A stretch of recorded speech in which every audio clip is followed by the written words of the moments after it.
On a beautiful night over 3 years ago, we laid outside under the stars. That night, we saw a shooting star, and I made a wish on that star. And today, my wish comes true. To marry you. You're my best friend. Dear Heather, when I think of today, standing in front of our friends and family, I go back to the night we each made a wish under the stars.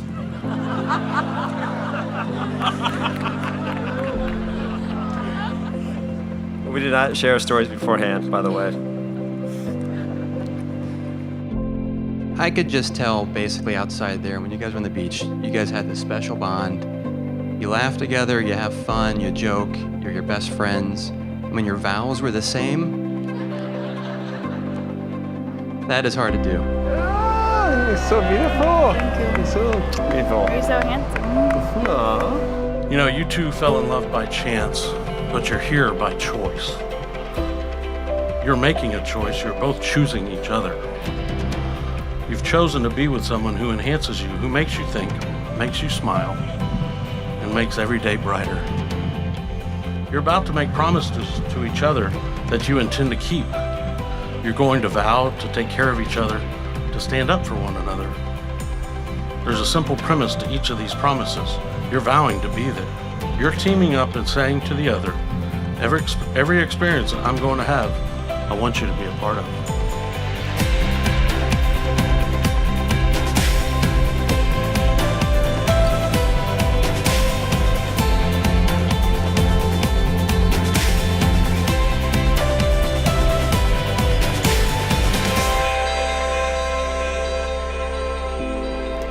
Under a shooting star, we assume we made the same wish. I'm standing in front of you to tell you that wish came true. You're my best friend, my love, and a promise to stand in hand, whatever life has planned for us. I look forward to calling you my wife very soon. And I love you forever and always.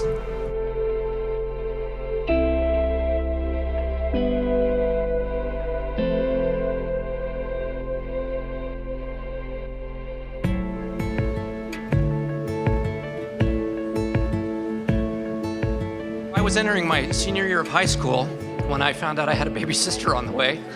And I was very excited, but at the same time, I didn't quite know what to expect. Well, about a year after Heather was born, our family moved to Boston. And we were living in a small apartment because our folks were shopping for a house.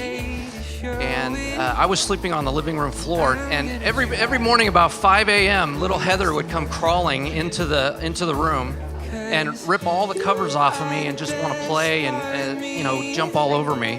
As she got older, she'd come to California to visit, and I'd go to Arizona. It doesn't seem that long ago, and here we are today celebrating her wedding day. She's found her soulmate, I can tell. Wasn't complete before you, 'cause you are the best part of me.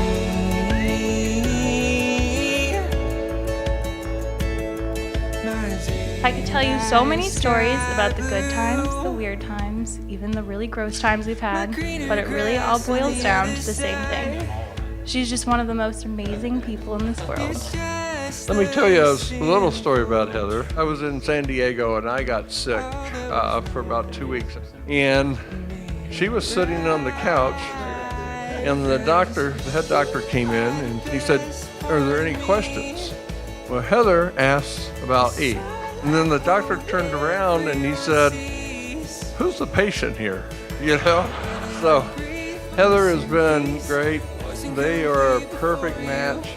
'Cause you are the best part of me. Time can't fade it, the thief can't take it. All my love for you. You know, it's wonderful, I think, when you find that right person. You know, there's an old saying that love is everywhere, and it really is. 'Cause you are the best part of me. The side I hope every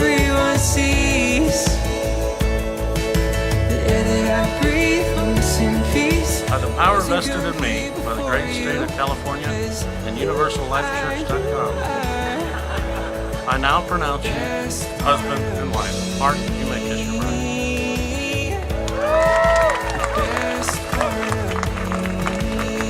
For the very first time, I would love to introduce Mr. and Mrs. Marc Pace.